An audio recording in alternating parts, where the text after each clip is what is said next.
Okay, I've undone the heater core, the hose, and with my trusty air compressor, I'm going to blow as much coolant out of these as I can. I'll collect it and see how much I can blow out the air compressor. Well, it's obviously not as much as I expected. A lot of it must have already come out when I drained it, but still, you know, if they're talking about 3% being the max, all adds up, just blowing it out.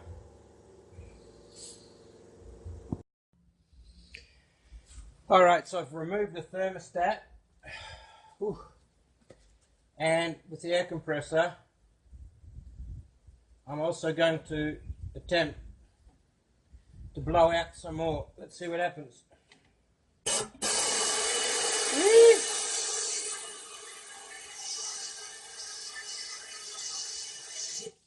I think that was worth doing.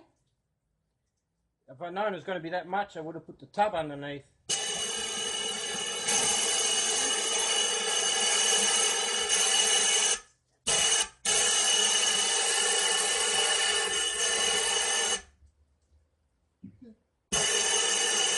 But you have to remove the thermostat to get that out, because the thermostat is like a valve. It will be closed when the engine's cold, so you have to remove the thermostat to be able to do this.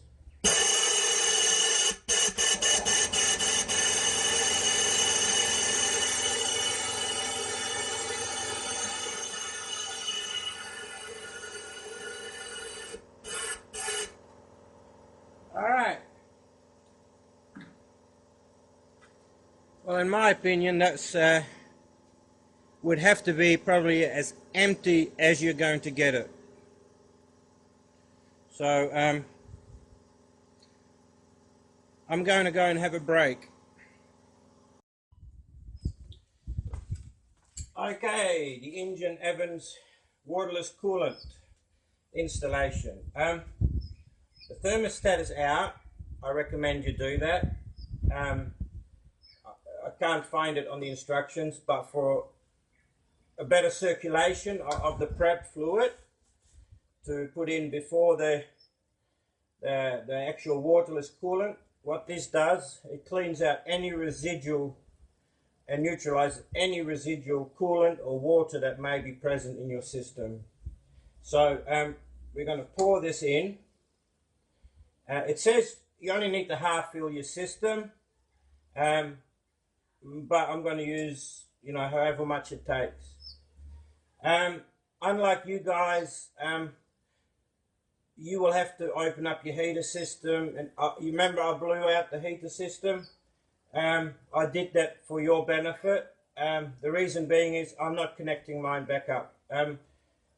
In the last 2 winters, we did not turn the heater on once. So why have all those hoses and the heater system running in the car? Especially, you can still feel it running in summer. The heat still goes into the cab because there's no shut-off valve. So I've just put a couple of caps on the in and outlet for the heater system. Since we've never used it in 2 years and 2 winters, why run it? So I'm basically just running the block.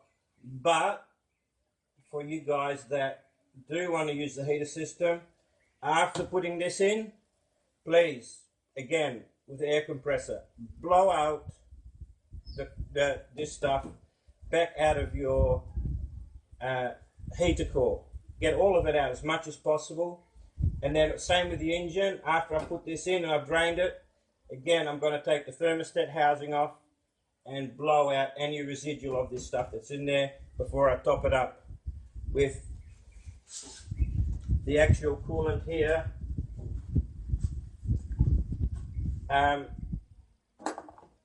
And that should make my engine run much better. Less corrosion, less pressure on the system. You know, lifetime warranty. You'll never have to change it again.